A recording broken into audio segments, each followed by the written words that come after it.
السلام علیکم ورحمۃ اللہ وبرکاتہ، نحمده ونصلی علی رسولہ الکریم، اما بعد فاعوذ باللہ من الشیطان الرجیم، بسم اللہ الرحمن الرحیم، رب اشرح لی صدری ویسر لی امری واحلل عقدۃ من لسانی یفقہوا قولی۔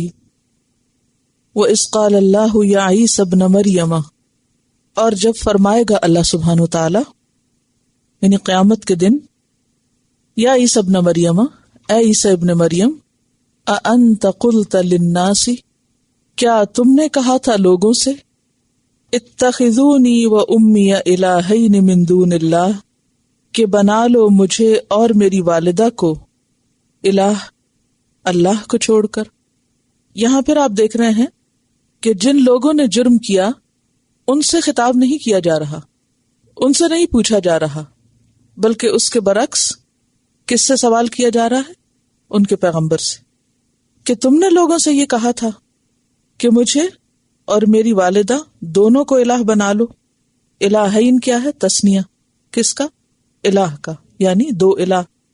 قالا، وہ عرض کریں گے، سبحانک، پاک ہے تو، ما یکون لی، نہیں ہے میرے لیے، یعنی جائز، ان اقولا، کہ میں کہوں، ما لیس لی بحق، جس کا مجھے حق نہیں، مجھے تو یہ زیب ہی نہیں دیتا کہ میں کوئی ایسی بات کہوں جس کا کہنا میرے لیے جائز نہیں۔ ان کنت قلتہ، اگر میں نے اس کو کہا تھا یا کہا ہوتا، فقد علمتا، تو جان لیتا، ہو اس کو، یعنی اس بات کو، تعلم ما فی نفسی، تو جانتا ہے جو میرے دل میں ہے، ولا اعلم، اور میں نہیں جانتا، ما فی نفسک، جو تیرے دل میں ہے، انکا، بے شک تو، انت، تو ہی، علام الغیوب، خوب جاننے والا ہے غیبوں کا۔ یہاں آپ دیکھ رہے ہیں کہ عیسیٰ علیہ السلام سے سوال کیا جا رہا ہے اور ان سے کچھ پوچھا جا رہا ہے، اور سوال کے اندر ایک اعتراض بھی ہے کہ ایسا کیوں ہوا، کہیں تم نے تو نہیں کہا تھا؟ تو جواب پر آپ غور کیجئے کہ وہ یہ نہیں کہتے میں نے تو نہیں کہا تھا، میں نے کب کہا تھا، میں نے تو کہا ہی نہیں تھا۔ یہ طریقہ نہیں ہے جواب دینے کا۔ ادب کس بات کا تقاضا کرتا ہے؟ سبحانک، تو پاک، ما یکون لی ان اقول ما لیس لی بحق، اور پھر سبحانک کہہ کے بھی نہیں کہا کہ میں نے نہیں کہا تھا، بلکہ کیا کہا، میں وہ بات کیسے کہہ سکتا ہوں جس کا مجھے حق ہی نہیں پہنچتا کہ میں کہوں۔ یعنی کتنا زبردست انداز ہے۔ آپ دیکھیے کہ پیغمبر اللہ کے چنے ہوئے بندے ہوتے ہیں، اللہ کے چنے ہوئے بندے، ایسے بندے جو اخلاق اور ادب کے اعلیٰ معیار پر ہوتے ہیں، جو لوگوں کے لیے ایک نمونہ ہوتے ہیں۔ تو یہاں کس طریقے سے وہ اپنے رب کے سامنے عاجزی کے ساتھ اللہ کی تسبیح اور حمد و ثنا بیان کرتے ہیں۔ تو سبحانک کا کیا معنی ہوتا ہے؟ پاک ہے تو، اللہ کی پاکی بیان کرتے ہیں۔ کس چیز سے پاک ہے؟ ہر نقص سے پاک ہے، ہر عیب سے پاک ہے۔ اور ویسے بھی سبحانک یعنی ایسی کسی بھی بات سے پاک ہے جس کے تو لائق نہیں، یا کسی ایسے نظریے کو کہا جانا درست ہی نہیں جو تیری شان کے خلاف ہو، تجھے زیبا نہ ہو۔ یعنی کسی کے لیے بھی جائز نہیں کہ وہ اللہ سبحانہ وتعالیٰ کے بارے میں ایسی بات کرے کہ اس کے ساتھ کسی اور کو شریک بنائے، کیونکہ الوہیت کا حق تو صرف اللہ کو ہے۔ ما لیس لی بحق، الوہیت کا حق عیسیٰ علیہ السلام کو نہیں، یعنی یہ تو میرا حق ہی نہیں کہ میں الہ بن جاؤں۔ تو عیسیٰ علیہ السلام نے کیا اعتراف کیا کہ یہ حق تو تیرا ہے، میرا حق نہیں، ما لیس لی بحق، میں وہ بات کیسے کہوں جو میرے لیے جائز ہی نہیں، یعنی جس کا مجھے حق پہنچتا ہی نہیں کہ وہ میرے بارے میں کہی جائے کہ میں بھی الہ ہوں۔ تعلم ما فی نفسی، یہ نہیں کہا کہ میں بالکل سچ کہہ رہا ہوں اور میں دل سے کہہ رہا ہوں۔ ایک یہ انداز ہوتا ہے نا کسی کو یقین دہانی کرانے کا، اور ایک یہ ہے کہ تو میرے دل کا حال جانتا ہے۔ ولا اعلم ما فی نفسک، کیا اتنا کہنا کافی نہیں تھا کہ تو میرے دل کا حال جانتا ہے؟ یہ کیوں کہا کہ میں تیرے دل کا حال نہیں جانتا؟ یعنی میں الہ نہیں ہوں. دل کا حال صرف الہ کو پتا ہوتا ہے. الہ کے علاوہ کوئی دوسرا کسی کے دل کا حال نہیں جانتا ہوتا. اس کے اندر کا کسی کو پتا نہیں، کسی کی خبر نہیں. اسی لیے ہمیں کسی کے بارے میں کوئی بھی ججمنٹ دینے سے پرہیز کرنا چاہیے. فلاں متقی ہے یا نہیں ہے، فلاں اللہ سے محبت رکھتا ہے یا نہیں رکھتا، فلاں کا ایمان اتنا ہے اور فلاں کا اتنا ہے، ایسی باتیں ہم نہیں کہہ سکتے اور نہ کہنی چاہیے. کیوں؟ ہم کسی کے دل کا حال جانتے ہی نہیں. تقوی بھی دل میں ہوتا ہے، اللہ کی محبت بھی دل میں ہوتی ہے، توکل اور یقین اور ایمان بھی دل میں ہوتا ہے. تو ہم تو دلوں کا حال نہیں جانتے، اس لیے ہم کسی کے بارے میں، کسی کے حق میں یا کسی کے خلاف کیسے کوئی بات کہہ سکتے ہیں. وَلَا أَعْلَمُ مَا فِي نَفْسِكَ، اور ویسے بھی جس چیز کا علم نہ ہو اس کے بارے میں بولنا نہیں چاہیے. إِنَّكَ أَنْتَ عَلَّامُ الْغُيُوبِ، بے شک تو ہی خوب جاننے والا ہے غیبوں کا. علام جو ہے یہ مبالغے کا صیغہ، اللہ کے کمال علم پر دلیل ہے. یعنی علم میں آپ سے بڑھ کر کوئی نہیں. اور غیوب غیب کی جمع، یعنی ہر قسم کا غیب جو ہے وہ تو ہی جانتا ہے. اور ویسے بھی خالق مخلوق کو جانتا ہے اور مخلوق کے حال جانتے ہیں، لیکن مخلوق خالق کے بارے میں صرف اتنا ہی جانتی ہے جتنا اللہ نے اس کو علم دیا. اور دلوں کے حال جاننے کے بارے میں کوئی بھی دعویٰ جو ہے یہ شرک شمار ہوتا ہے. مجھے پتا ہے تم نے یہ کام کس نیت سے کیا. یہ جملہ کیسا جملہ ہے؟ اب دیکھیے نا، ہم عام روزمرہ گفتگو میں دوسروں کو تانے دینے کے لیے ایسے جملے استعمال کرتے رہتے ہیں. دوسرے کے بارے میں برا گمان رکھنا، برا سوچنا، جبکہ ہمیں نہیں پتا کہ واقعی اس نے ایسا کیا یا نہیں. تو سچائی کیا ہے؟ حقیقت کے مطابق بات سمجھنا. اور جھوٹ کیا ہے؟ خلاف حقیقت بات کہنا. جب ہم جانتے ہی نہیں کہ کسی کے دل میں کیا ہے تو یہ کہنا کہ مجھے پتا ہے تم نے کس نیت سے یہ کیا، یہ فلاں نے یہ کام کس نیت سے کیا، اور فلاں کی تو نیت ہی خراب ہے اور خراب ہوگی. ٹھیک ہے، عمل سے بہت کچھ پتا چلتا ہے، لیکن ایون دین ہم پھر بھی حتمی اور یقینی بات نہیں کہہ سکتے کہ کوئی شخص واقعی خراب نیت کا مالک ہے یا اس کا ایمان جو ہے بہت خراب ہے. اسی لیے منافقین کے بارے میں بھی کھلے عام ان کو منافق کہنے کی اجازت نہ تھی، حالانکہ اللہ کو تو پتا تھا. لیکن بندوں کو یہ حق نہیں دیا گیا کہ وہ کسی پر منافق ہونے کا فتویٰ لگائیں یا کسی کی نیت کی خرابی کا دعویٰ کریں، کیونکہ بھول چوک انسانوں کے ساتھ ہے نا. کوئی ہو سکتا ہے نیت اس کی اچھی ہو لیکن اس کے باوجود اس سے بھول ہو گئی ہو، غلطی ہو گئی ہو، اس کا ارادہ نہ ہو، اچانک ایسے حالات ہو گئے ہوں. تو اس لیے انک انت علام الغیوب، سارے غیب اور ان کا خوب جاننے والا تو بس صرف تو ہی ہے. اور انتا کیا ہے یہاں؟ ضمیر کون سی؟ منفصل. اور ضمیر منفصل کیا فائدہ دیتی ہے؟ تاکید کے لیے ہوتی ہے، یعنی کہ انکا انتا، ورنہ تو انکا سے بھی بات ہو جائے گی. انکا علام الغیوب بھی کہیں تو جملہ تو بن جاتا ہے، لیکن انتا بیچ میں تاکید کے لیے لایا گیا، حصر کے لیے، کہ صرف تو ہی جانتا ہے غیبوں کو اور کوئی نہیں جانتا. اور اللہ تعالی جہاں ہر عیب سے پاک ہے وہاں مخلوق کی مشابہت سے بھی پاک، کہ اسے مخلوق سے تشبیہ دی جائے. ما قلت لہم، نہیں میں نے کہا ان کو، الا ما امرتنی بہ، مگر جو تو نے مجھے حکم دیا تھا جس چیز کا. اب آپ دیکھیے کہ کس قدر خوبصورت جواب ہے، کتنا نپا تلا، جامع اور حقیقت پر مبنی. پہلے یہ کہا کہ جو کچھ میں نے کیا وہ آپ کے سامنے ہے، آپ زیادہ جانتے ہیں، میں تو کچھ جانتا نہیں، میرا علم تو محدود ہے. اور پھر ساتھ بتا دیا کہ میں نے وہی کیا تھا جو آپ نے مجھے کرنے کو کہا تھا، میں نے وہی کہا تھا جو آپ نے مجھے کہنے کا اذن دیا تھا، اجازت دی تھی، کہا تھا. ما قلت لہم الا ما امرتنی بہ، اور کیا حکم تھا اللہ کا؟ ان اعبدوا اللہ، کہ تم سب اللہ کی عبادت کرو. تو میں نے بھی جا کر یہی پیغام دیا تھا، اور سارے پیغمبروں نے اپنی اپنی قوم کو یہی پیغام دیا، کیا؟ اللہ کی عبادت کرو. کون ہے اللہ؟ ربی و ربکم، میرا رب اور تمہارا رب. تمہارا رب کس کا؟ سب کا. جن کی طرف وہ بھیجے گئے تھے ان سب کا. اور عبادت کس چیز کو کہتے ہیں؟ الخضوع والتذلل، عاجزی اور فروتنی کو. یہ اس کا لفظی معنی ہے، لیکن اس کی تفصیل کیا ہے؟ عبادت کی حقیقت کیا ہے؟ اللہ کی اطاعت پوری عاجزی کے ساتھ، اور جس طریقے سے حکم ملا ہے اس طریقے پر. اپنے مرضی سے خشوع و خضوع کے ضابطے اور قاعدے مقرر کرنا یہ درست نہیں.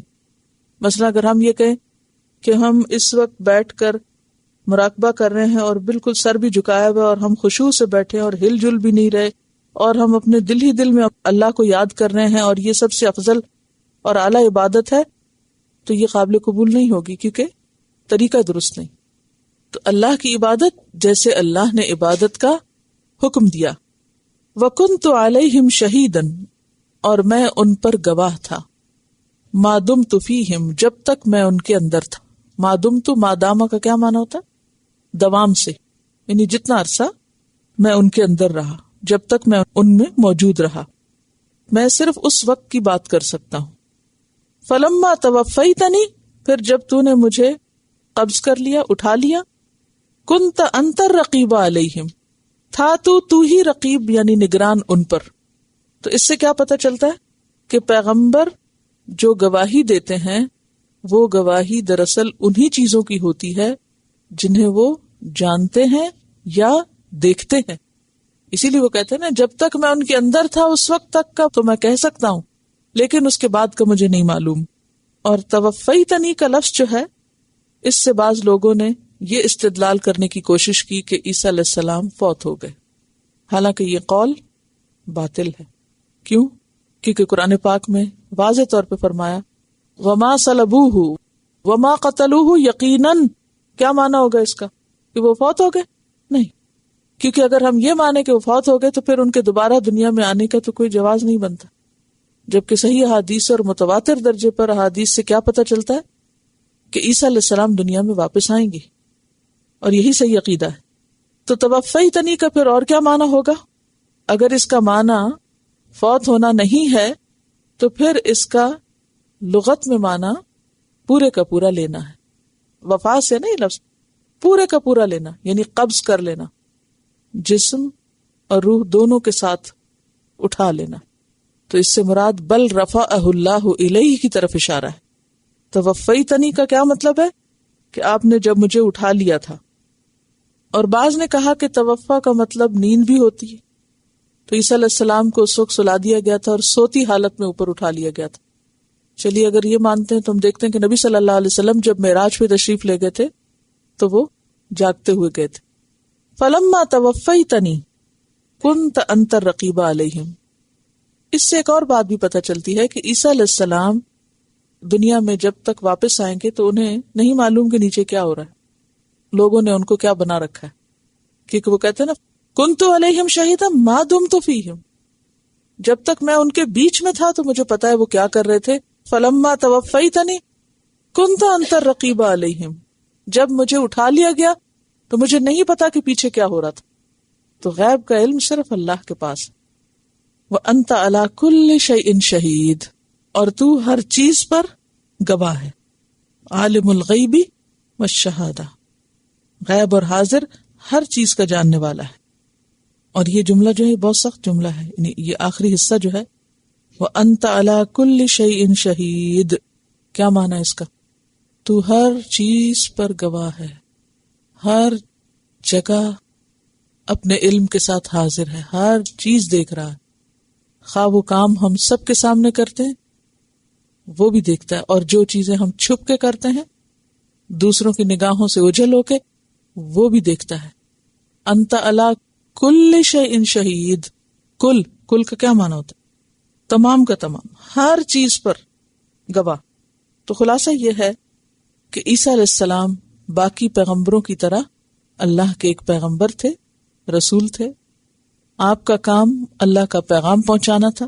اس پیغام کا خلاصہ بندگان خدا کو رب کی عبادت کی طرف دعوت دینا تھا، اور وہ اسی کے مکلف تھے کہ اللہ کے حکم کے مطابق بندوں تک پیغام پہنچا دیں. بالکل اسی طرح جیسے رسول اللہ صلی اللہ علیہ وسلم سے کہا گیا یا ایھا الرسول بلغ ما انزل الیک من ربک فَإِن لَّمْ تَفْعَلْ فَمَا بَلَّغْتَ رِسَالَتَهُ. تو تمام پیغمبروں نے اپنی ذمہ داری پوری کی، عیسیٰ علیہ السلام نے بھی اپنی ذمہ داری پوری کی، اور جو پیغام ان کو لوگوں کے لیے دے کے بھیجا گیا تھا وہ انہوں نے لوگوں تک پہنچا دیا. پھر وہ کہیں گے ان تعذبہم، اگر تو ان کو عذاب دے. کن کو؟ اپنے بندوں کو. فإنہم عبادک، تو بے شک وہ تیرے بندے. عیسیٰ علیہ السلام چونکہ اللہ کے بندے تھے، رسول تھے، اور آپ دیکھیے کہ اولو العزم رسل میں سے تھے، لیکن معاملہ اللہ کے سپرد کر رہے ہیں کہ تو نے مجھے جس مشن پہ بھیجا تھا میں نے پورا کر دیا، اور اس کے بعد اب معاملہ تیرے ہاتھ میں ہے، تجھے اختیار ہے، مجھے نہیں. اس سے بھی کیا پتہ چلتا ہے کہ وہ الہ نہیں تھے. جس کے پاس اختیار نہ ہو وہ الہ نہیں ہو سکتا. اور اختیار کس چیز کا؟ بندوں کی جزا سزا کا یا ان کے انجام کا. تو ان تعذبہم فإنہم عبادک، اگر تو ان کو عذاب دے، اور عذاب سزا جرم پر ہوتی ہے. ایسے نہیں کہا کہ اگر تو بغیر جرم کے بھی ان کو پکڑنا چاہے تو پکڑ لے. وَإِن تَغْفِرْ لَهُمْ، اور اگر تو ان کو معاف کر دے، فَإِنَّكَ أَنْتَ الْعَزِيزُ الْحَكِيمُ، تو بے شک تو زبردست ہے، حکمت والا ہے. اللہ کے بندے کتنی قسم کے ہوتے ہیں؟ مختلف اقسام کے ہوتے ہیں. نمبر 1، وہ سب لوگ اللہ کے بندے ہیں جن کو اللہ نے پیدا کیا، بھلے وہ مسلمان ہیں یا نہیں. سب اللہ کے بندے، سب اللہ کی مخلوق ہیں.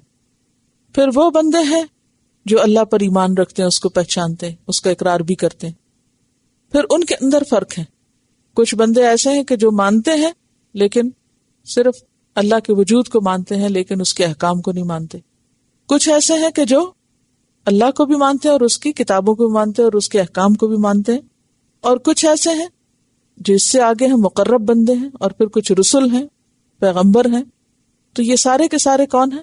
عباد، عبد کی جمع. تو ان تعذبہم فإنہم عبادک، یا رب تیرا فیصلہ ہے، تیرے فیصلوں پر اعتراض کی کوئی گنجائش نہیں. تو جانتا ہے کہ تو نے اپنی مخلوق کے ساتھ کیا معاملہ کرنا ہے. میں تو سارا معاملہ تیرے ہی سپرد کرتا ہوں. اور اگر تو ان کو معاف کر دے تو ایسا بھی کر سکتا ہے کیونکہ اختیار تو تیرا ہے.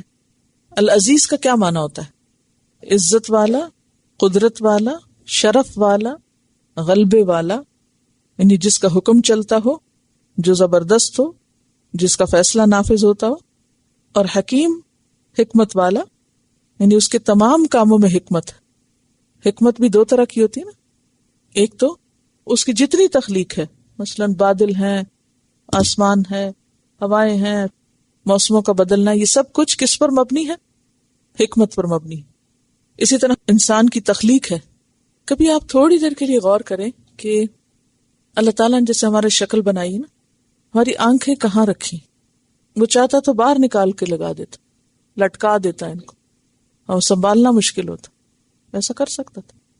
اور پھر آپ دیکھیے کہ جو ہڈی ہے اس کے اندر، بغیر کسی جوڑ کے کیسے کرو ہے نا، کیسے گول دائرہ ہے. یعنی اپنی کھوپڑی کو اگر انسان غور کرے تو سارا سر جو ہے وہ ایک طرح سے ایک ہی ہڈی بن جاتا ہے نا. اور کس طرح اس کے اندر اس نے سوراخ رکھے. اوپر کی کھوپڑی کے اندر یہ آپ کا جو ماتھا ہے اور جو سر ہے وہ سیدھا آتے آتے کیسے یہاں سے مڑ جاتا ہے، اور مڑ کے کیسے اس کے اندر یہاں پھر آگے آنکھوں کے سوراخ ہیں، اور پھر ناک کے بھی کس طرح، اور منہ کے بھی. اور پھر یہ نہیں کیا کہ منہ کو آنکھوں کے اوپر رکھا، ورنہ آدھا کھانا ہم آنکھوں میں ہی لے جاتے کھاتے کھاتے گراتے. ہر چیز کتنی مناسب جگہ پر رکھی. پھر ہم جو کچھ کھاتے ہیں اس کو کس طرح چبانے کے لیے دانت رکھے اندر، اور ان کی ہڈی کتنی مختلف رکھی، اور ان کا سائز کس طرح رکھا، اور ان کو کس طرح جوڑا اور کتنا گہرا بنایا. ایک ایک چیز کے پیچھے حکمت. ہاتھوں کو دیکھیے، انگلیوں کا سائز دیکھیے، پھر ان کے اندر کے جوڑ دیکھیے، پھر ان کی موومنٹ دیکھیے. ان سب چیزوں کے پیچھے حکمت ہے اس کی. اس کو پتا تھا کہ ہمیں کیسے ہاتھ چاہیے کہ جن سے یہ سب کام کر سکیں. بازوؤں کے جوڑ آپ دیکھیے کیسے کیسے اسپرنگ ہیں گھٹنوں میں. اگر یہ سب کچھ آرٹیفیشلی کرنا پڑتا ہمیں تو ہمارا کیا حال ہوتا. گاڑیوں کی طرح روز اپنے پیچ بھی ڈھیلے پڑ جاتے، کسوانے پڑتے، ورکشاپوں میں پڑے رہتے. یعنی آپ دیکھیے کہ ہاتھ کے اندر کی سکن اور طرح ہے، باہر کی اور. اب یہ آپ دیکھیے کہ کس طرح سکن یہ تبدیل ہو رہی ہے نا. یعنی کوئی الگ سے پیس نہیں لگا ہوا، جوڑ نظر نہیں آتا. کس طرح ایک ہی ہاتھ ہے اور بدلتے بدلتے گھومتے گھومتے اوپر کی سکن بالکل اور طرح ہے. ناخنوں کو بالکل اور طرح بنائے، ہونٹوں کی اسکن، زبان کی اسکن، ہر جگہ کی، مسوڑوں کی اسکن، یعنی حیرت انگیز چیز ہے. ایک ایک چیز پرفیکٹ ہے، جیسی ہونی چاہیے ویسے ہی ہے. آپ اس سے بہتر نہیں سوچ سکتے، کوئی آلٹرنیٹ نہیں لا سکتے. کوئی آج تک یہ نہیں کہہ سکتا کہ میرے خیال میں آنکھیں یہاں نہیں وہاں ہونی چاہیے تھی اور کان وہاں نہیں یہاں ہونے چاہیے تھے. کوئی دوسری آپشن سجیسٹ نہیں کر سکا. تو جب ہم اس کائنات کے اندر ہر چیز کے اندر اس کی حکمت دیکھتے ہیں تو بالکل اسی طرح اس کے جو احکام ہیں شریعت کے وہ بھی مکمل حکمت پر مبنی ہیں، خواہ ہمیں سمجھ آئے یا نہ. یہ الگ بات ہے کہ ہم اپنی خواہشات نفس کی پیروی کی وجہ سے انکار کرتے رہتے ہیں اور مانتے نہیں، اور ہر وقت بہانے ڈھونڈتے اور حجت بازی کرتے ہیں. اس کے پیچھے کیا وزڈم ہے اور اس کی کیا وجہ اور اس کے پیچھے کیا حکمت. حکمت سمجھ میں آئے یا نہ آئے، یہ دراصل اللہ کا حکم ہے اور ہمیں ماننا. اور حکم اور حکمت دونوں کا روٹ ایک ہی ہے، یعنی اس کے سارے احکام کس پہ مبنی ہے؟ حکمت پر مبنی. دیکھیے میں جس وقت تیاری کر کے یہاں آتی ہوں نا، مجھے معلوم ہے کہ آپ لوگ مجھ سے ایکسپیکٹ کرتے ہیں میں حالات حاضرہ پہ تبصرہ فرمایا کروں، کبھی میں کسی آنے والے طوفان پہ باتیں کیا کروں، کبھی دنیا کے مختلف جو ایونٹس ہو رہے ہیں ان پہ میں اپنی رائے کا اظہار کیا کروں. لگے گا تو بہت اچھا اور ہم سب بہت خوش ہوں گے. آج اس چیز کے اوپر بات ہوئی، آج اس پہ، آج اس خبر پہ تبصرہ ہوا، آج اس چیز پر. لیکن اینڈ آف دا ڈے نتیجہ کیا ہوگا؟ آپ کے کس علم میں اضافہ ہوگا میرے ان تبصروں سے؟ کچھ بھی نہیں. اب تک ہم یہی کچھ تو کرتے رہے ساری زندگی. خاندان والے بیٹھ کے یہی نہیں کہ روز ڈے ٹو ڈے لائف میں اچھا آج کیا ہوا، آج یہ خبر آئی، آج وہاں یہ ہو گیا، ریڈیو پہ یہ آیا، اخبار میں یہ آیا، یہی باتیں کر کر کے ہم نے زندگی گزار دی. مجھے ہمیشہ ایسا لگتا ہے کہ زندگی بہت تھوڑی ہے، اور ایک خاتون کی حیثیت سے بہت ڈر بھی لگتا ہے کہ ایک عورت کا جو سسٹم ہے جسم کا اور وہ سب، اس کی میموری کے اوپر اثر پڑتا ہے، اس کی صحت پہ، اس کی بہت ساری چیزوں پہ. تو مجھے تو ہر دن اتنا قیمتی لگتا ہے کہ میں کسی بھی غیر ضروری چیز میں اپنے آپ کو ڈالنا ہی نہیں چاہتی، کوئی فالتو کام کرنا ہی نہیں چاہتی، کہ جتنا وقت ہے اس میں یہ امانت ادا کر لوں. کیونکہ ابھی آپ لوگ بچے ہیں، یہ کرنے کے قابل نہیں ہوئے. جس دن آپ لوگ بہت سارے یہ سارے کرنے لگ جائیں گے تو پھر شاید مجھے بھی سکون آ جائے، لیکن ابھی تو مجھے چین نہیں آتا. تو اس لیے مجھے معاف کر دیا کیجئے کہ اگر میں کبھی شریعہ کے بل کے اوپر تبصرہ نہ کروں اور کبھی امریکہ میں آنے والے طوفان پہ تبصرہ نہ کروں، اس میں جو لوگ متاثر ہو رہے ہیں ان پہ بیٹھ کے ہمدردی یہاں نہ کروں اور ان کے بارے میں کوئی بیان نہ دوں. میں کوئی پولیٹیکل لیڈر نہیں ہوں اور نہ ہی مجھے کسی کی بھی ذاتی فیور چاہیے. میری زندگی کا ایک مقصد ہے اور مجھے اسی پہ فوکس کرنا ہے. اور میں آپ سے بھی یہ درخواست کروں کیونکہ اگر آپ اپنے پہلے دور کے علماء کو دیکھیں جنہوں نے واقعی دین کی خدمت کی، وہ اتنے یکسو تھے. حضرت ابراہیم علیہ السلام کی تعریف قرآن میں کیا آتی ہے بار بار؟ حنیف، یکسو. زندگی کا ایک مشن بنائیں، مقصد رکھیں اور اس پر یکسو ہو جائیں. ادھر کیا ہوتا ہے ادھر کیا ہوتا ہے، یہ سب زندگی کا حصہ ہے. آج چیز ہوئی، لوگوں کے اندر ایکسائٹمنٹ ہوئی، کل سارے بھول جائیں گے. لیکن یہ علم سچا ہے اور یہ ہمیشہ کے لیے ہے، اور اس کے اندر سے جو رہنمائی ہمیں روزمرہ زندگی کے لیے ملے گی وہ اسی وقت ملے گی جب ہم اس کو صحیح معنی میں سمجھیں گے. میں بعض کا سوچتی ہوں کہ میں نے کیا کیا آج جا کے. میں تو صرف ابھی لفظوں کی حد تک ہی رہی ہوں کہ اس کی تھوڑی سی طے آپ کو بتا دوں. اگلا مرحلہ تو طے ہی نہیں ہوا. ڈے 1 سے آپ کو ایک ہی ٹارگٹ دیا ہوا کہ اس ٹیکسٹ کے اوپر اتنا فوکس کریں کہ یہ ہمیں 100% سمجھ میں آنے لگے. اور اگر یہ سمجھ میں آ گئی انشاءاللہ تو پھر آپ دیکھیں گے کہ ہر مسئلے کا حل آپ کو خود بخود نظر آنے لگے گا. اور اسی چیز کی ضرورت ہے کیونکہ اس کے بغیر تو گائیڈنس ہے نہیں کہیں. ٹھیک ہے نا؟ سارا دن بھی اس پہ لگے تو پھر بھی حق ادا نہیں ہوتا ہے ان آیات کا. اسی لیے میں بہت زیادہ کوشچن آنسر بھی ابھی آپ کو نہیں موقع دیتی کیونکہ بہت سی چیزیں خود قرآن ہی کور کر دے گا. اگر آپ پیشنٹلی اپنے سبق کے اوپر فوکس کریں تو بہت سے آپ کے سوالوں کے جواب وقت کے ساتھ ساتھ ملتے چلے جائیں گے انشاءاللہ، کیونکہ علم کے لیے صبر بھی ضروری ہوتا ہے. تو خلاصہ کیا ہوا آیت کا کہ عیسیٰ علیہ السلام باوجود اس کے کہ وہ اللہ کے اولو العزم پیغمبروں میں سے تھے، لیکن فیصلے کا سارا اختیار اللہ کو دے رہے ہیں. اچھا، ہم کیا سمجھتے عام طور پر کہ چونکہ ہم فلاں پیغمبر کی امت میں سے ہیں لہٰذا کیا ہوگا، وہ ہمیں چھڑا لیں گے، وہ اللہ کے آگے زور کریں گے، ہمارے حق میں جھگڑیں گے. شفاعت کا عام طور پہ ہم معنی یہی سمجھتے ہیں نا، تو وہ جھگڑا نہیں ہے اصل میں، وہ تو ایک آنر ہے. اور ہر پیغمبر یہی کہے گا کہ جو تیرا فیصلہ وہ ہم سب کو منظور، تو چاہے ان کو معاف کر دے اور تو چاہے تو ان کو سزا دے. اور اگر کوئی پیغمبر شفاعت بھی کرے گا اللہ کے اذن کے ساتھ، من ذا الذی یشفع عندہ الا باذنہ، جب اللہ تعالیٰ کی طرف سے حکم ہوگا کہ آپ آئیے اور شفاعت کیجئے تو پھر نبی صلی اللہ علیہ وسلم بندوں کے لیے شفاعت کریں گے. اور پھر اس کے بعد بھی معاملہ کس کے ہاتھ میں؟ اللہ کے ہاتھ میں. وہ چاہے تو معاف کر دے اور چاہے تو سزا دے. اس کے بارے میں ایک حدیث میں بھی آتا ہے، حضرت عبداللہ بن عمرو بن العاص سے روایت ہے کہ حضور صلی اللہ علیہ وسلم نے یہ آیت پڑھی، فمن تبعنی فانہ منی ومن عصانی فانک انت العزیز الحکیم، کہ جو میری پیروی کرے وہ مجھ سے ہے اور جو میری نافرمانی کرے تو بے شک تو ہی زبردست ہے، حکمت والا ہے. پھر یہ آیت تلاوت فرمائی، ان تعذبہم فانہم عبادک، اگر تو ان کو عذاب دے تو یہ تیرے بندے ہیں. پھر آپ صلی اللہ علیہ وسلم زارو قطار رو پڑے اور عرض کی اللہم امتی، یعنی آپ کو اپنی امت کا خیال آیا. پھر اللہ سبحانہ وتعالی نے جبریل علیہ السلام کو بھیجا اور کہا اللہ آپ کی امت سے ایسا رحمت کو سلوک کرے گا جس سے آپ خوش ہو جائیں گے. تو جو لوگ واقعی آپ کے پیروکار ہیں اللہ تعالیٰ ان پر خاص رحمت نازل فرمائے گا. اور پھر یہ کہ ایک اور حدیث میں یہ بھی آتا ہے کہ ایک رات آپ صلی اللہ علیہ وسلم تہجد کی نماز میں جب یہ سورت پڑھ رہے تھے تو اس آیت پر پہنچ کر رک گئے اور اسی کو دہراتے رہے، ان تعذبہم فانہم عبادک. یعنی بہت شدید آیات میں سے ہے. اگر اللہ تعالیٰ کسی کے بارے میں سزا کا فیصلہ کر رہے تو کون بدل سکتا ہے اس کو؟ یعنی اللہ تعالیٰ فعال لما یرید ہے، جو چاہے کرے. پھر فرمایا قال اللہ، اللہ تعالیٰ نے فرمایا ھذا یوم، یہ دن. کون سا دن؟ قیامت کا دن. ینفع الصادقین صدقہم، نفع دے گا، فائدہ دے گا سچوں کو ان کا سچ، سچے لوگوں کو ان کی سچائی فائدہ دے گی، نفع دے گی. اور صادقین صادق کی جمع ہے، اور صادق صدق سے ہے. سچائی قول میں بھی ہوتی ہے، فعل میں بھی ہوتی ہے، اور اعتقاد میں بھی ہوتی ہے. قول کی سچائی کیا ہوتی ہے؟ یعنی صدق جو ہے صرف قول کی سچائی کے لیے نہیں آتا کہ کوئی زبان سے بس سچ بولے.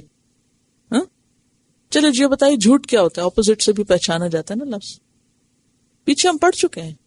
خلاف حقیقت، خلاف واقعہ بات. جھوٹ کیا ہے؟ خلاف واقعہ بات. اور سچ کیا ہوا؟ حقیقت کے مطابق بات، یعنی جیسے کوئی چیز واقع ہوئی اس کے مطابق. اچھا اعتقاد کی سچائی کیا ہے؟ کیونکہ پہلے دل کی بات کر لیتے ہیں نا. اعتقاد یعنی دل کی سچائی، یا اعتقاد کی سچائی کیا ہے؟ خالص نیت، توحید پر ایمان. کائنات کی سب سے بڑی سچائی کیا؟ اللہ تعالیٰ کا وجود کا اعتراف اور اس کو ایک ماننا. لیکن عام زبان میں دل کی سچائی کیا ہے؟ کہ انسان جو کہے وہی اس کے اندر ہو. یعنی دل اور زبان کی جو موافقت ہے، قول اور سوچ کی جو ہم آہنگی ہے، یہ اصل سچائی ہے. اگر دل میں کچھ اور اوپر سے کچھ کہہ رہے ہیں تو اس کو کیا کہیں گے؟ منافقت اور جھوٹ کہیں گے. اور پھر عمل کی سچائی کیا ہے؟ عمل اس کے مطابق ہو، جو سوچے جو کہے پھر کرے بھی وہی. قول اور فعل میں تضاد نہ ہو، یعنی نہ سوچ اور قول میں تضاد ہو اور نہ پھر قول اور فعل میں تضاد ہو. تو یہ اصل میں سچائی ہے جو قیامت کے دن انسان کو فائدہ دے گی. یہ دن جس دن سچے لوگوں کو ان کی سچائی فائدہ دے گی. جیسے حضور صلی اللہ علیہ وسلم نے فرمانا علیکم بالصدق، تم پر سچائی لازم ہے. فإن الصدق یہدی الی البر، کیونکہ سچائی نیکی کی طرف لے جاتی. فإن البر یہدی الی الجنہ، اور نیکی جنت کی طرف لے جاتی. وإیاکم والکذب، اور جھوٹ سے بچو، کیونکہ جھوٹ جو ہے وہ انسان کو برائی کی طرف لے جاتا ہے اور برائی انسان کو جہنم کی طرف لے جاتی ہے. اور عملی مثالوں میں آپ دیکھیے تو صحابہ کرام میں خاص طور پر وہ مثال جو قرآن میں بیان ہوئی ہے سورۃ التوبہ میں، وعلی الثلاثۃ الذین خلفوا، اور وہ 3 جو پیچھے چھوڑے گئے تھے. کیا نام تھے ان کے؟ کعب، ہلال اور مرارہ. 3 صحابی تھے جو جنگ تبوک میں حصہ نہیں لے سکے تھے محض سستی کی وجہ سے، اور کچھ منافقین بھی تھے مدینہ میں. اب منافق جھوٹے لوگ تھے. نبی صلی اللہ علیہ وسلم جب واپس آ رہے تھے، مدینہ تشریف لا رہے تھے، تو راستے میں وحی نازل ہوئی، یعتذرون الیکم اذا رجعتم الیہم، وہ منافق آ جائیں گے معذرتیں کرتے جب تم واپس پلٹو گے. قل لا تعتذروا، آپ صاف کہہ دینا مت معذرتیں، ایکسکیوزز مت لاؤ. قد نبأنا اللہ من اخبارکم، اللہ نے تمہاری خبریں ہم کو دے دی ہیں، ہمیں سب پتہ چل چکا ہے. لیکن ان سب جھوٹے لوگوں کے درمیان یہ 3 سچے تھے. انہوں نے کیا کہا کہ ہمیں یہ یقین ہے اگر ہم آپ سے جھوٹ بولیں گے تو اللہ اس کو کھول دے گا، اور سچ بولنے سے جو شامت آنی ہو تو آنی ہے. انہوں نے وقتی تکلیف گوارا کی لیکن سچ بولا. 50 دن تک ان سے بائیکاٹ کیا گیا، پورے مدینہ میں سے کوئی ان سے نہیں بولا، اور پھر بالآخر ان کی برات ہو گئی، معاف کر دیا گیا ان کو، دنیا میں بھی اور آخرت میں بھی. تو بات یہ ہے کہ قیامت کے دن جھوٹ انسان کو سب سے زیادہ نقصان دینے والی چیز ہے، چاہے وہ سوچ کے اندر ہو، چاہے وہ قول کے اندر ہو، چاہے وہ عمل کے اندر ہو. انسان نہ کہے وہ بات جو اس کو کرنی نہیں، اس کی نیت ہی نہیں، ارادہ ہی نہیں، اور اگر اس کا ارادہ ہے تو پھر اس کو پورا کرے. اور اگر ارادے کے باوجود بندہ کر نہ سکے نا، تو بھی انسان کی پھر پکڑ نہیں. مثلا آپ نے کسی کام کے کرنے کا پکا ارادہ کیا، سچی نیت تھی آپ کی، لیکن موقع ہی نہیں ملا، زندگی نے ساتھ نہیں دیا مثلا، یا کوئی اور وجہ بن گئی. قیامت کے دن ایسے شخص کو کیا جزا دی جائے گی؟ اس کے اس ارادے کا پورا بدلہ دیا جائے گا، محض ارادے پر بھی پوری جزا دے دی جائے گی اس کو، کیونکہ اس کی نیت تھی. تو یہ ہے سچائی جو قیامت کے دن انسان کو فائدہ دے گی. اور اگر انسان کی نیت ہی خراب ہو، یعنی نیت ہی جھوٹی ہے، اندر ہے ہی نہیں ارادہ، صرف دوسروں کو خوش کرنے کے لیے اوپر سے انسان دعوے کرتا رہے، میں یہ بھی کر دوں گا، میں وہ بھی کروں گا، میں ایسا بھی کروں گا، ویسا بھی کروں گا، اور اندر اس کے کچھ نہیں. تو یہ کیا اختلاف ہے دل اور زبان کا. تو دل اور زبان کا اختلاف جھوٹ ہوتا ہے. یہ جھوٹ انسان کو قیامت کے دن سخت نقصان دینے والا ہے. لہذا انسان جب بھی کسی کام کے کرنے کا ارادہ کرے تو پکا کرے، اور جو کہے وہ کر کے دکھائے، ورنہ کہے ہی نہ، شروع ہی نہ کرے، کیونکہ محض قول نہیں فائدہ دے گا. فرمایا کہ کیا فائدہ ہوگا ان کو؟ کیا زبردست بات ہے. لہم جنات، ان کے لیے جنتیں ہیں. جنت کا لفظ جو ہے نا قرآن پاک میں 3 طرح استعمال ہوا ہے. واحد جنتن، تثنیہ جنتان، اور جمع جنات.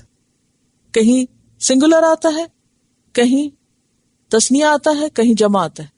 اور یہاں کیا ہے؟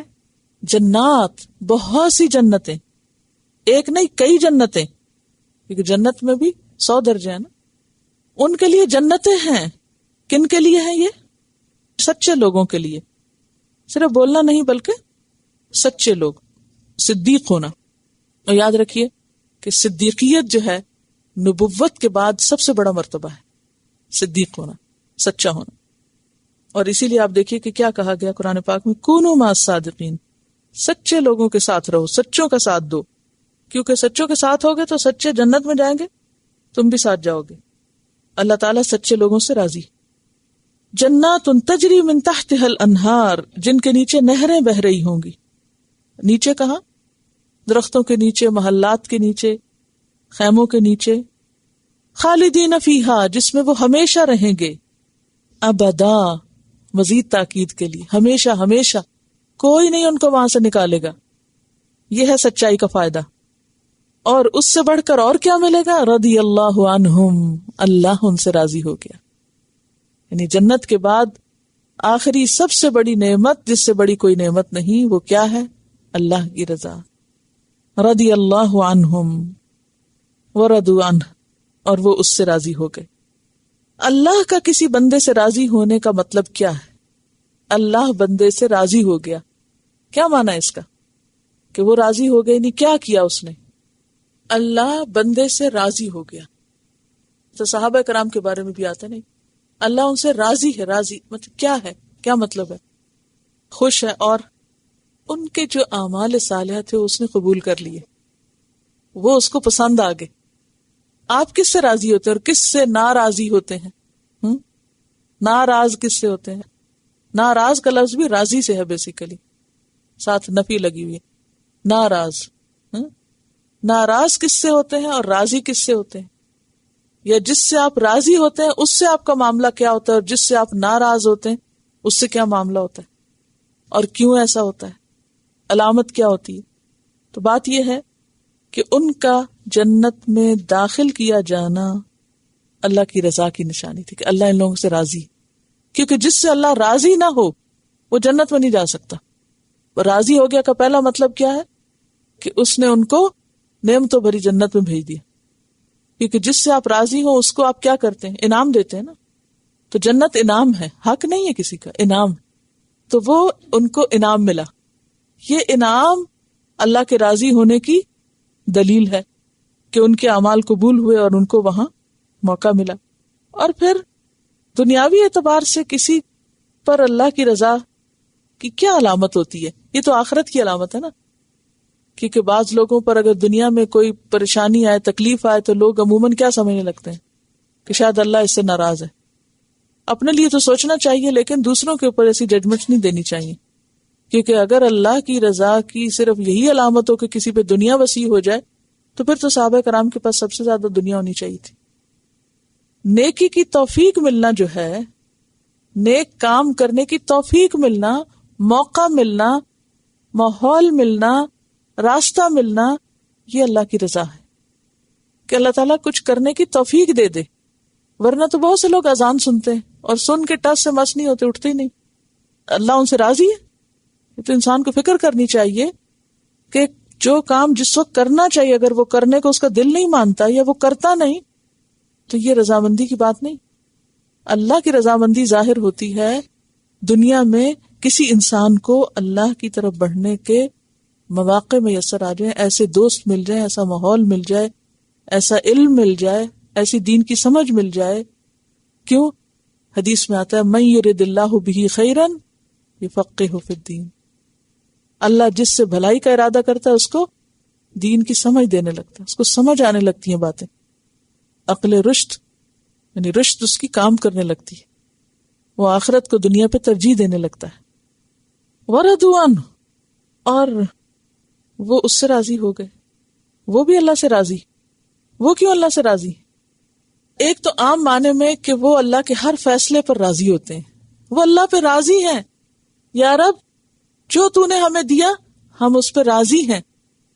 اب آپ خود سوچ لیجئے ہم کتنے راضی ہیں اللہ کے فیصلوں پہ، یا ہم پھر ہر وقت شکوہ کرتے رہتے ہیں ایسا کیوں ہوا، ویسا کیوں ہوا، کسی تقدیر کے فیصلے پہ راضی نہیں، میرے ساتھ ہی کیوں ہوا، مجھ پر ہی یہ مشکل کیوں آئی، مجھے یہ کیوں نہیں ملا، مجھے وہ کیوں نہیں ملا۔ کیا یہ اللہ سے راضی ہونا؟ یہ رویہ اللہ سے راضی ہونے کا رویہ ہے؟ نہیں۔ تو جو لوگ اللہ سے ناراض رہیں، اللہ سے ناراض ہونا کیا ہے؟ شکوے کرنا، چھوٹی چھوٹی باتوں پہ ناراض ہوتے رہنا، غمگین رہنا۔ ٹھیک ہے کہ غم آتا ہے انسان پر، لیکن انسان پھر اللہ پہ توکل کر کے فوراً اس سے نکلنے کی کوشش کرتا ہے کہ یا رب تیرا فیصلہ مجھے قبول ہے، اگر میری قسمت میں یہی لکھا تھا تو میں تجھ سے خیر بھلائی مانگتی ہوں، اس شر کو بھی میرے لیے تو خیر میں بدل سکتا ہے، لیکن میں تجھ سے ناراض نہیں۔ تو جو اللہ سے راضی لوگ ہوتے ہیں نا، وہ مطمئن لوگ ہوتے ہیں، قناعت والے لوگ ہوتے ہیں، ان کے اندر ایک خاص قسم کا سکون ہوتا ہے جو پھر چہروں سے بھی جھلک پڑتا ہے، ان کے رویے اور ان کے زندگی کے معاملات اور ان سب چیزوں سے بھی۔ اور اگر بندہ اللہ سے راضی نہ ہو تو کیا ہوتا ہے؟ کانسٹنٹ ٹارچر اس کے اندر، بے چینی، ہر چیز پر اعتراض، یہ کیوں ہو گیا، وہ کیوں ہو گیا، وہاں طوفان کیوں آ گیا، یہاں یہ کیوں ہو گیا، وہ فلانا مر کیوں گیا، اور فلاں کو یہ کیوں مل گیا اور مجھے کیوں نہیں ملا۔ اس طرح کی سوچیں جو ہیں یہ اللہ سے ناراضگی کی علامت ہیں، اور جو اللہ سے ناراض ہوں پھر اللہ ان سے کیسے راضی ہو سکتا ہے؟ اور کیا علامت ہوتی ہے؟ بیسیکلی دل کے اندر اطمینان اور نیکی کر کے جو خوشی آتی ہے نا، یا اللہ کے فیصلوں کو قبول کر کے جو خوشی آتی ہے، سکون قلب آتا ہے۔ یعنی بعض لوگ ہوتے ہیں نا کہ ان کو کوئی نعمت ملے تو پھول اٹھتے ہیں، فخر میں مبتلا ہو جاتے ہیں، اور تکلیف آئے تو مایوس ہونے لگتے ہیں۔ یہ رضامندی کی علامتیں نہیں۔ بندہ مومن کیسے ہوتا ہے؟ خوشی ملے تو بھی شکر ادا کرتا ہے، تکلیف آئے تو صبر کرتا ہے، اور دونوں حالتوں میں اللہ سے راضی رہتا ہے. تو جو اللہ سے راضی رہے اللہ اس سے راضی ہو جاتا ہے. رضی اللہ عنہم ورضوا عنہ ذالک الفوز العظیم. اس رضا کا پانا اصل میں سب سے بڑی کامیابی. ورضوان اللہ اکبر. اللہ کی رضامندی سب سے بڑی چیز ہے. ہم سب سے بڑی چیز کس کو سمجھتے ہیں؟ دنیاوی رونقیں، مال، عزت، جاہ. تو درہم و دینار کا یا مال و دولت کا زیادہ ہونا اللہ کی رضامندی کی علامت نہیں. یا کوئی شخص زیادہ پا کے بھی راضی نہیں ہو سکتا. دیکھیں نا، جس شخص کے اندر ہرس اور لالچ ہو اس کو کہیں چین آ سکتا ہے، کہیں بھی راضی ہو سکتا ہے، وہ کہیں بھی راضی نہیں ہو سکتا. تو یہ ایک ٹیسٹ ہے ہم سب کا. ہم میں سے ہر ایک اپنے آپ کا حساب خود کر سکتا ہے کہ وہ دل کی کس کیفیت پر ہے، اس کے اندر رضامندی اور تسلیم کی کیا کیفیت ہے. تو بہرحال خلاصہ یہ ہے کہ سچے لوگوں سے اللہ راضی ہوتا ہے. اللہ کس سے راضی ہوتا ہے؟ سچے لوگوں سے، جو اپنی نیت میں بھی خالص ہوں اور اپنے عمل میں بھی سچے ہوں اور اللہ کی قضاء و قدر پر بھی راضی ہوں. اور جھوٹ جو ہے وہ اللہ کے غضب کو بھڑکانے والی چیز ہے، خواہ وہ جھوٹے وعدے ہوں یا جھوٹی باتیں ہوں یا مبالغہ آرائی پہ آمیز باتیں ہوں یا قول و فعل کا تضاد ہو. یہ سب چیزیں اللہ کی ناراضگی کا سبب بنتی ہیں. جو چیز جیسی ہے اسے ویسا ہی بیان کرنا چاہیے اور اتنا ہی بیان کرنا چاہیے، بڑھا چڑھا کے بات نہیں کرنی چاہیے. پھر فرمایا للہ ملک السماوات والارض. اللہ کے لیے ہے آسمان و زمین کی بادشاہت. وما فیہن، اور جو ان کے اندر، یعنی اللہ تعالیٰ ہر چیز کا مالک ہے اور صرف وہی مالک. ملکیت صرف اس کی، اس لیے پہلے آیا للہ. جار مجرور جو پہلے آیا ہے یہ اسی وجہ سے ہے کہ وہ اس کا مالک. اور آسمان کتنے؟ 7 آسمان، 7 سماوات طباقا. وہ سارے آسمان اسی کے ہیں اور زمین بھی اسی کی ہے. وما فیہن، اور جو ان کے بیچ میں ہے، کوئی چیز ہو یا انسان ہو، حجر ہو، پتھر ہو، جو کچھ، سب کا مالک وہی. جن و انس، ستارے، سیارے، کچھ بھی، بادل، پہاڑ، ہر چیز، چھوٹی مخلوق، بڑی مخلوق، سب کا سب. وَهُوَ عَلَى كُلِّ شَيْءٍ قَدِيرٌ، اور وہ ہر چیز پر قدرت رکھتا ہے، ہر چیز پر جو چاہے کرے. اور خلاصہ کیا ہے؟ عیسیٰ علیہ السلام جن کو لوگ الہ مانتے ہیں وہ الہ نہیں ہے، وہ مالک نہیں ہے. اور اگر وہ مالک نہیں ہے تو پھر الہ کیسے ہو سکتے ہیں؟ سورۃ المائدہ. انشاءاللہ میں اس سورت کا خلاصہ آپ سے بیان کروں گی کہ ساری سورت میں ہم نے کیا پڑھا تاکہ یاد دہانی ہو جائے. سورۃ المائدہ جیسا کہ آپ جانتے ہیں کہ ترتیب کے اعتبار سے 5ویں نمبر پر ہے. الفاتحہ، البقرہ، آل عمران، النساء اور المائدہ. البقرہ میں جو بنیادی مضمون تھا وہ یہ تھا کہ انسان بحیثیت انسان کی حیثیت سے اس کی ذمہ داری کیا ہے، جو قصہ آدم سے پتہ چلتی ہے. اور خاص طور پر جو پوری تھیم کے اندر ایک مضمون ملتا ہے وہ یہ امت وسط کی حیثیت سے ہم مسلمانوں کی ذمہ داری کیا ہے. سورۃ آل عمران میں مضمون ثبات اور استقامت تھا. کسی بھی ذمہ داری کو نبھانے کے لیے ضروری ہوتا ہے کہ انسان کے اندر اس کا شعور ہونے کے ساتھ ساتھ اس پر استقامت بھی ہو. اس کے بعد سورۃ النساء جس میں عدل اور رحمت اور شفقت اور انسانی تعلقات کی باہم درستگی کی بات تھی. اور پھر اس کے بعد سورۃ المائدہ. اگر دیکھا جائے تو سورۃ المائدہ پچھلی تمام صورتوں کا ایک طرح سے خلاصہ بھی بنتی ہے. یعنی وہ سارے مضامین جو پچھلی صورتوں میں بیان ہوئے وہ حتمی طور پر اس میں اپنی واضح شکل میں نظر آتے ہیں. اور جیسا کہ آپ جانتے ہیں کہ نزول کے اعتبار سے سورۃ المائدہ سب سے آخری سورت ہے اور اس کا کوئی حکم بھی منسوخ نہیں. تو جو کچھ اس سے پہلے کہا گیا، ذہن جس چیز پر تیار کیا گیا، وہ بالآخر سورت المائدہ میں حتمی طور پہ کہہ دیا گیا. اس میں آپ ایک چھوٹی سی مثال یوں سمجھیے کہ جیسے سورۃ البقرہ میں اہل کتاب کی کچھ یعنی غلطیوں کا ذکر تھا اور ان پر تبصرہ کہ وہ کیا کچھ کرتے رہے. پھر اسی طرح سورۃ آل عمران میں ہم دیکھتے ہیں کہ اہل کتاب سے مباہلہ کیا گیا، مناقشہ کیا گیا ان کو پیغام پہنچایا گیا. سورۃ النساء میں ان کی مزید کچھ غلطیوں کو بیان کیا گیا، ان کے غلوب وغیرہ کا ذکر ہوا. لیکن سورۃ المائدہ میں شدید قسم کا انکار کیا گیا ان کی غلطیوں پر. مثلاً آپ پہلے پارے میں بھی دیکھتے ہیں کہ حضرت عیسیٰ علیہ السلام کی جو الوہیت ہے اس کی تردید ہوئی، لیکن جس طرح چھٹے پارے کے اندر یا سورۃ المائدہ کے اندر شدید قسم کی تردید ہے، لقد کفر الذین قالوا، یہ شدید انداز آپ کو پہلے نہیں ملے گا. پہلے محض پہچان کرائے گی کہ یہ غلطی ہے، یہ غلطی ہے، ایسا نہیں ہونا چاہیے، ایسا نہیں ہونا چاہیے، پھر ان کو دعوت دی گئی کہ اصلاح کریں. لیکن سورۃ المائدہ میں ایک طرح سے سختی سے تردید کر دی گئی کہ نو کمپرومائز، جو غلط بات ہے وہ غلط بات ہے اور جو صحیح ہے وہ صحیح ہے. اور پھر بار بار یا ایھا الذین آمنوا کہہ کے خطاب کیا گیا. اور جیسے کہ آپ کو یاد ہوگا شروع میں میں نے بتایا تھا کہ سورۃ المائدہ حلال و حرام پر مبنی سورت ہے، یعنی اس میں زیادہ تر احکام حلال و حرام کے بارے میں.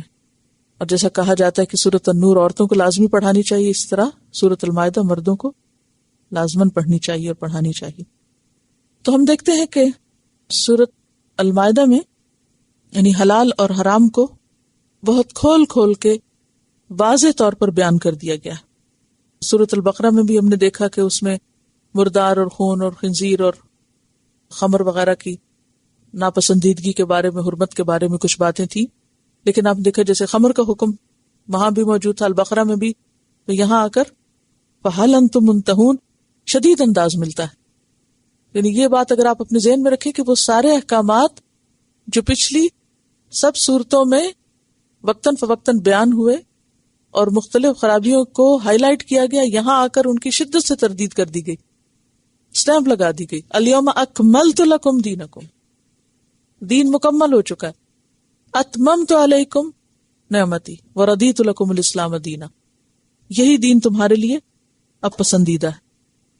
چونکہ یہ سورۃ الحلال والحرام ہے، یعنی اس میں حلال اور حرام کو بہت واضح طور پر بیان کیا گیا ہے، تو اس میں ہم دیکھتے ہیں کہ مختلف چیزوں میں جیسے کھانے پینے کے بارے میں حلال و حرام کے قاعدے پتہ چلتے ہیں. اسی طرح شادی بیاہ کے معاملے میں، یعنی خاندانی زندگی میں جو چیزیں جائز اور ناجائز ہیں. پھر اس طرح قسم اور کفارے کے بارے میں آپ نے پڑھا. عبادات میں وضو اور تیمم وغیرہ کے بارے میں، پاک اور ناپاک یعنی حدث وغیرہ کے بارے میں. پھر فیصلوں، گواہیوں اور عدل کو قائم کرنے کے بارے میں بھی یعنی تاکید کی گئی. کہا گیا کہ اعدلوا هو اقرب للتقوی. پھر دیگر ادیان کے ماننے والوں کے ساتھ کیسے تعلقات ہونے چاہیے، ان کا ذکر بھی ہمیں ملتا ہے. تو یوں لگتا ہے کہ جیسے شریعت کی تکمیلی صورت اس صورت میں نظر آتی ہے، شریعت کی ایک تکمیلی شکل نظر آتی. اب دیکھیں کہ اللہ تعالیٰ نے جو ہمیں شریعت دی ہے، اللہ نے جو ہمیں دین دیا ہے، جیسے کہ پہلے بھی بات ہوئی کہ یہ حکمت پر مبنی ہے. کس پر مبنی؟ حکمت پر.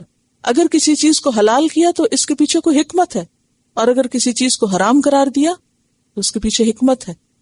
جو جائز ہے، جو ناجائز ہے، جو واضح حدود اور لکیریں کھینچی گئی اور فرق واضح بتا دیا کہ اس کے پیچھے کچھ حکمتیں، کچھ مقاصد ہیں. تو عام طور پر جو شریعت کے مقاصد ہیں وہ 5 بیان کیے جاتے ہیں. مقاصد شریعت 5 ہیں، یعنی شریعت بھیجے جانے کے پیچھے جو حکمتیں ہیں وہ 5 قسم کی ہیں.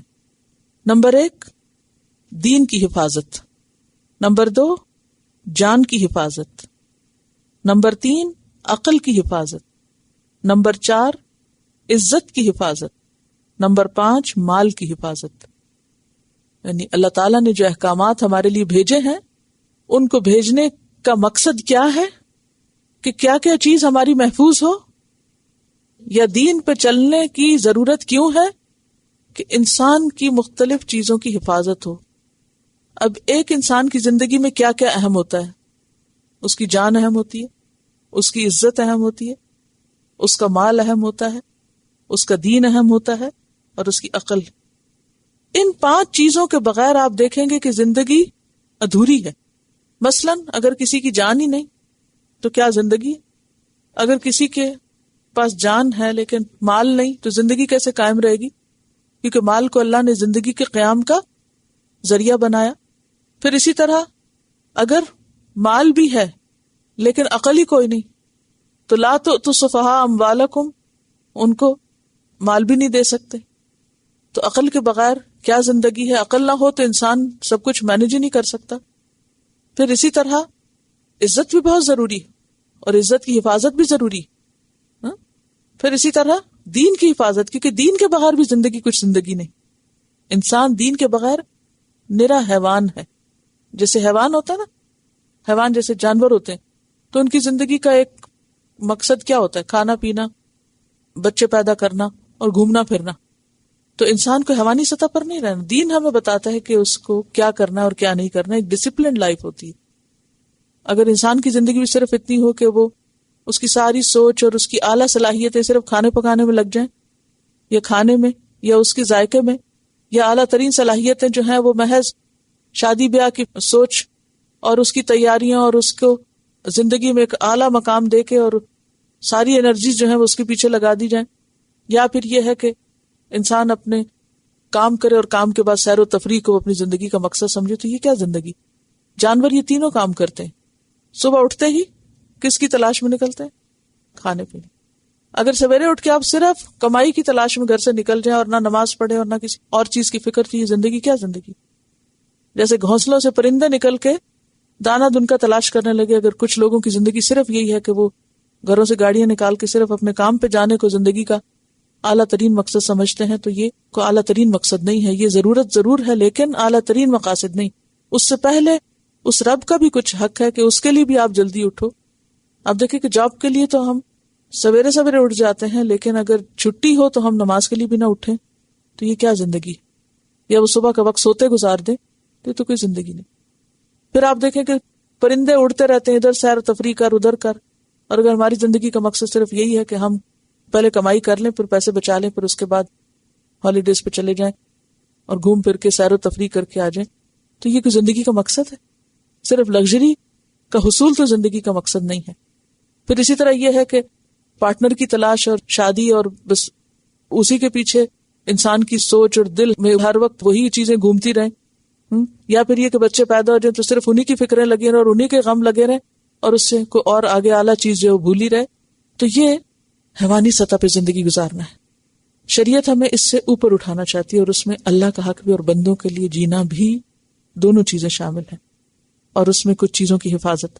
اب آپ دیکھیے کہ سورۃ المائدہ میں یہ سارے مقاصد پورے ہوتے نظر آتے ہیں مختلف احکام میں، کہ کس طرح دین کی حفاظت کی گئی. الیوم اکملت لکم دینکم. اور پھر وہ آیت آتی ہے نا جس میں آتا ہے کہ جو تم میں سے اپنے دین سے پھر جائے گا اللہ پھر کچھ اور لوگوں کو لے آئے گا. من یرتد منکم عن دینہ فسوف یأتی اللہ بقوم یحبهم ویحبونہ. تو یہ دین کی حفاظت کی گئی ہے. یعنی ایک طرف بتایا گیا کہ میں نے دین مکمل کر دیا تمہارا، تمہیں بہترین دین دیا، اس کو سنبھالو، یہ امانت ہے تمہارے پاس. اور دوسری طرف اگر تم نہیں سنبھالتے اور منہ موڑ جاتے ہو تو جاؤ تم، اللہ اور لوگ لے آئے گا. بہت شدید انداز ہے اس میں بھی، ایک طرح سے چیلنج کیا گیا، ڈانٹ ہے سخت قسم کی. یہ بالکل ایسے جیسے کسی کو پکڑو، نہیں پکڑتے، اوکے جاؤ کسی اور کو دے دیں گے، کوئی اور اٹھا لے گا. کرتے ہو تو کرو، نہیں تو کوئی اور کر لے گا. یہ ڈانٹ کا جملہ ہوتا ہے نا. پھر یہ ہے کہ جان کی حفاظت. تو جان کی حفاظت میں من قتل نفسا بغیر نفس او فساد فی الارض فکأنما قتل الناس جميعا. پھر اس کے بعد عقل کی حفاظت. انما الخمر والمیسر والانصاب والازلام رجس من عمل الشیطان. اور پھر شیطان کیا چاہتا ہے کہ تمہارے دلوں میں عداوت پیدا کرے اور تمہیں اللہ کے ذکر سے روک دے. یعنی نشے کی حالت میں تمہاری عقل ماری جاتی ہے تو تم اللہ کے ذکر کے قریب بھی نہیں آ سکتے. تو یہ عقل کی حفاظت ہے. نہیں، اگر ہمیں شراب سے روکا گیا تو کس لیے؟ کہ ہمارے دین کی اور عقل کی حفاظت اللہ کو مطلوب تھی. پھر اس کے بعد عزت کی حفاظت. محسنین غیر مصافحین. نکاح کا مقصد کیا ہے؟ عزت و عصمت کی حفاظت. انسان حیوانی سطح پر یہ شہوانی تعلقات قائم نہ کرے بلکہ ایک اخلاق اور ضابطے کے تحت کرے. یعنی اپنی مسلمان عورتیں تو مسلمان، اگر اہل کتاب عورتوں کے ساتھ بھی ایسا کوئی تعلق قائم کرنا ہے تو وہ محض فرینڈشپ کا تعلق نہیں بلکہ محسنین غیر مصافحین ولا متخذی اخدان. نہ چھپی دوستی اور نہ ہی محض عیاشی اور نہ ہی صرف وقت پاس کرنا، بلکہ اگر کوئی ایسا تعلق ہے تو اسے باقاعدہ نکاح کے دائرے میں لا کے فرائض اپنے پورے کرو، ذمہ داری ادا کرو. اور پھر مال کی حفاظت، اسی لیے کیا کہا السارق والسارقۃ فاقطعوا ایدیہما، چور مرد ہو یا عورت اس کے ہاتھ کاٹ دو، مال کی حفاظت کرائی گئی۔ تو یہ 5 مقاصد جو ہیں شریعت کے وہ اس صورت میں پورے ہوتے نظر آتے ہیں، اور اس لحاظ سے یہ ایک بہت مکمل اور جامع صورت ہے جس میں حلال و حرام کا ذکر ہے۔ اور پھر باقی آپ دیکھتے ہیں، اگر ایک خلاصے کے طور پر آپ دیکھیں صورت کو، تو سب سے پہلا حکم کیا ہے؟ وعدوں کی پابندی کرو، اوفو بالعقود۔ اور عقود میں جمع کا لفظ ہے، عقد کی جمع عقود ہے، تو کس کس سے کیا ہوا عقد؟ ایک طرف اللہ سے کیے ہوئے عقود اور دوسری طرف بندے سے کیے ہوئے، بندوں سے کیے ہوئے وعدے بھی نبھاؤ اور اللہ سے کیے ہوئے وعدے بھی نبھاؤ۔ اور پھر اس کے بعد لا تحلوا شعائر اللہ، اور پھر جسمانی پاکیزگی کی، وضو اور تیمم وغیرہ کی بات، پھر عدل و انصاف کی بات، اعدلوا هو اقرب للتقوی، پھر اللہ کی نعمتوں کو یاد کریں، اذکروا نعمت اللہ علیکم، پھر جہاد کی بات، وجاہدوا فی سبیلہ، اور یجاہدون فی سبیل اللہ ولا یخافون لومۃ لائم۔ پھر اسی طرح لا تحرموا طیبات ما احل اللہ، اگر حرام کو حلال نہیں کر سکتے تو حلال کو بھی حرام کرنے کی تم کو اجازت نہیں۔ پھر سوالوں کی کثرت جو ہے اس سے منع کیا گیا، اور 2 واقعات بھی ہیں اس میں، موسیٰ علیہ السلام کا واقعہ اور بنی اسرائیل کا واقعہ، آدم علیہ السلام کے 2 بیٹوں کا واقعہ بھی بیان کیا گیا۔ تو یہ بھی اسی کانٹیکسٹ میں کس طرح 2 مختلف رویے سامنے آتے ہیں۔ اور اوورآل جو خلاصہ ہے وہ یہ کہ اختتام جو سورت کا ہوتا ہے وہ بہت زبردست انداز میں ہوتا ہے۔ ایک میسج دیا، شروع میں کہا وعدے پورے کرو، آخر میں کہا سچائی فائدہ دے گی، یعنی جو کمٹمنٹ کی ہے اس کو نبھاؤ۔ اوفو بالعقود کا معنی کیا ہے؟ کمٹمنٹس نبھاؤ، اور کمٹمنٹ نبھانا کیا ہے؟ سچا ہونا، سچے لوگ ہی ایسا کر سکتے ہیں۔ اور سچائی کا فائدہ بتا دیا گیا۔ یوں لگتا نہیں ساتھ کو پڑھ کے، عام زبان میں اگر بولیں کہ قیامت کے دن اگر کوئی چیز کام آئے گی تو وہ سچائی کام آ گئی، عہد کا سچا ہونا اور اللہ کے ساتھ کیے اور بندوں کے ساتھ کیے ہوئے وعدے نبھانا، یہی کام آئے گا، اسی کا فائدہ ہوگا۔ اوفو بالعقود۔ تو یہ تھی آپ کی الحمدللہ سورۃ المائدہ۔ وآخر دعوانا ان الحمد للہ رب العالمین۔ سبحانک اللہم وبحمدک نشہد ان لا الہ الا انت نستغفرک ونتوب الیک۔ السلام علیکم ورحمۃ اللہ وبرکاتہ۔